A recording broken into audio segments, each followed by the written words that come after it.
Friends, welcome to my channel മഞ്ജൂസ് vlog. ഇതെന്താണെന്നറിയോ? കപ്പ അല്ലെങ്കിൽ ചീനി വെച്ചിട്ടുള്ള സബ്ജിയാണ് കേട്ടോ. അപ്പം നമുക്ക് വളരെ പെട്ടെന്ന് തന്നെ കപ്പ വെച്ചിട്ട് സബ്ജി ഉണ്ടാക്കിയെടുക്കാം. ദോശയോടെ, ഇഡലിയോടെയും, ചപ്പാത്തിയോടെയും, ചോറിൻ്റെ കൂടെ ഒക്കെ കഴിക്കാൻ പറ്റും. അപ്പോൾ ഇതേപോലെ നിങ്ങളൊന്ന് ഉണ്ടാക്കി നോക്കുക. നല്ല ടേസ്റ്റാണ് കേട്ടോ. അപ്പോൾ ഉണ്ടാക്കി നോക്കിയിട്ട് കമൻസ് ഒക്കെ അയക്കണം എങ്ങനെ ഉണ്ടെന്ന് നോക്കുക. അപ്പം നമുക്ക് വീഡിയോയിലേക്ക് പോയാലോ. അപ്പം ഞാനൊരു വലിയൊരു കപ്പയാണ് എടുത്തിരിക്കുന്നത്.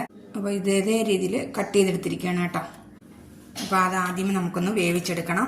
അപ്പോൾ ഞാൻ ഒരു കുക്കർ എടുത്തിട്ടുണ്ട്, അതിലേക്ക് ഇട്ട് കൊടുക്കാം. നമ്മൾ ആദ്യം ഒന്ന് വേവിച്ചെടുത്തിട്ട് ആ വെള്ളം കളയണം. രണ്ടാമത് വീണ്ടും ഒന്ന് വേവിച്ചെടുക്കണം കേട്ടോ.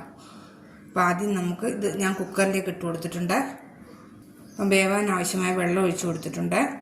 ഇനി നമുക്കിത് അടച്ചു വെച്ചിട്ട് ഒരു വിസിലടിക്കണം. അപ്പം വെന്തിട്ടുണ്ട്. നമുക്ക് ആ ഫസ്റ്റിലത്തെ വെള്ളം ഊറ്റി കളഞ്ഞിട്ട് ഒന്നുകൂടെ ഒന്ന് തിളപ്പിക്കണം. കുക്കറിനകത്ത് വിസിലടിക്കണ്ട, ജസ്റ്റ് ഒന്ന് തിളപ്പിച്ചെടുത്താൽ മതി. കാരണം ഈ ഊറ്റ് എന്ന് പറയും, ഊറ്റൊക്കെ പോകാൻ വേണ്ടിയിട്ടാണ്. ആദ്യം ഈ വെള്ളം ഊറ്റി കളഞ്ഞ ശേഷം നമുക്ക് കുറച്ച് വെള്ളോടെ ഒഴിച്ചിട്ട് ഒന്ന് തിളപ്പിച്ചെടുക്കണം. വിസിലടിക്കേണ്ട ആവശ്യമില്ല. അപ്പോൾ ആദ്യത്തെ വെള്ളം ഞാൻ ഊറ്റി കളഞ്ഞിട്ടുണ്ട്. ഇനി രണ്ടാമത് നമുക്ക് വീണ്ടും വെള്ളം ഒഴിച്ചു കൊടുക്കാം. അതും വെള്ളം ഒഴിച്ചിട്ടുണ്ട്. ഇനി രണ്ടാമത് വെള്ളം ഒഴിക്കുമ്പോഴാണ് നമ്മൾ ഉപ്പിടുന്നത്. അപ്പോൾ നമുക്കിനി ഉപ്പിട്ടൊന്ന് തിളപ്പിച്ചെടുക്കണം. അപ്പോൾ തിളച്ചിട്ടുണ്ട്. ഇനി നമുക്കിത് ഊറ്റിയെടുക്കാം. അപ്പം ഞാൻ ഊറ്റിയെടുത്തിട്ടുണ്ട്. ഇനി നമുക്ക് കപ്പ സബ്ജി ഉണ്ടാക്കിയെടുക്കാം. നമുക്ക് ചോറിൻ്റെ കൂടെയും കഴിക്കാം, ചപ്പാത്തിയോടെയും കഴിക്കാം, ദോശയോടെ ഒക്കെ കഴിക്കാവുന്നതാണ്. ദോശയോടെ കഴിക്കാനാണ് കേട്ടോ ഞാൻ ഇപ്പം കപ്പ സബ്ജി ഉണ്ടാക്കിയെടുക്കുന്നത്. അപ്പം നമുക്കിത് അങ്ങനെ ഉണ്ടാക്കിയെടുക്കുന്ന നോക്കാം. അപ്പം ഞാൻ പാത്രം വെച്ചിട്ടുണ്ട്, ചൂടായി. നമുക്കൊരു 2 സ്പൂൺ എണ്ണ ഒഴിച്ചു കൊടുത്തു. 1/2 സ്പൂൺ കടുക് ഇട്ട് കൊടുക്കാം. 3 വറ്റൽമുളക്, കുറച്ച് കറിവേപ്പില, വെളുത്തുള്ളി, 2 പച്ചമുളക് സെൻറ്റർ വെച്ചിട്ട് കട്ട് ചെയ്തിട്ടിരിക്കുകയാണ്. ഇട്ട് കൊടുക്കാം. ഒരു ചെറിയ സവാള ഉള്ളിയാണ് കേട്ടോ ഞാൻ എടുത്തിരിക്കുന്നത്. ചെറിയ പീസായിട്ട് കട്ട് ചെയ്തെടുത്തത് അത്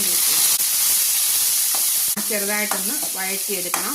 നല്ല ടേസ്റ്റാണ് കേട്ടോ ഇത്. ഇതേപോലെ നിങ്ങളൊന്ന് ഉണ്ടാക്കി നോക്കിയിട്ട് കമൻസൊക്കെ അയയ്ക്കുക. ഇനി നമുക്കതിലേക്ക് ഒരു തക്കാളിയും കൂടെ ഇട്ട് കൊടുക്കാം. 1/4 ടീസ്പൂൺ മഞ്ഞൾപ്പൊടി, 1/4 ടീസ്പൂൺ കുരുമുളക് പൊടി. നന്നായിട്ടൊന്ന് ഇളക്കി കൊടുക്കാം. മസാലയുടെ പച്ചമുളകൊക്കെ ഒന്ന് മാറി കിട്ടണം. ഇനി അതിലേക്ക് നമുക്ക് കുറച്ച് ഉപ്പും കൂടെ ഇട്ട് കൊടുക്കാം. നമ്മൾ നേരത്തെ തന്നെ ചീനിക്കകത്ത് ഉപ്പിട്ട് കൊടുത്തിട്ടുണ്ടായിരുന്നു. അപ്പോൾ അത് നോക്കിയിട്ട് വേണം ഉപ്പിട്ട് കൊടുക്കാൻ. ആദ്യം കുറച്ച് ഉപ്പിട്ട് കൊടുത്താൽ മതി. ഒരുപാടൊന്നും വഴറ്റിയെടുക്കേണ്ട ആവശ്യമില്ല കേട്ടോ. ചീനി ഇട്ട് കൊടുക്കാം. നമുക്കൊന്ന് നല്ലോണം ഒന്ന് മിക്സ് ചെയ്തെടുക്കാം, ഒന്ന് കുഴച്ചെടുക്കണം. ഇത് ഡ്രൈ ആയിട്ടാണ് ഞാൻ ഉണ്ടാക്കിയെടുക്കുന്നത്. കുറച്ച് ഗ്രേവി ആയിട്ട് വേണമെങ്കിൽ നിങ്ങൾ കുറച്ച് വെള്ളം ഒഴിച്ചു കൊടുക്കാവുന്നതാണ് കേട്ടോ.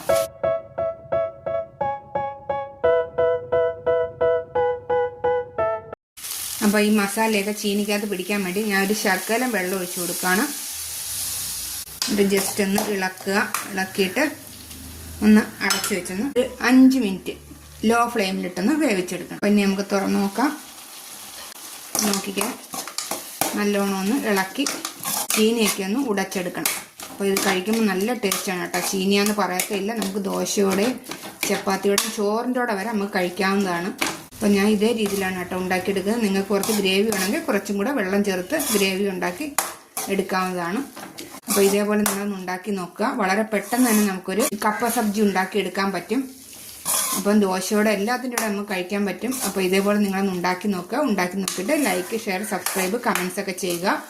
അപ്പോൾ ഇനി ഞാൻ എനിക്ക് വീണ്ടും ഒരു റെസിപ്പിയുമായിട്ട് നമുക്ക് വീണ്ടും കാണാം. അതുവരെ ബായ്.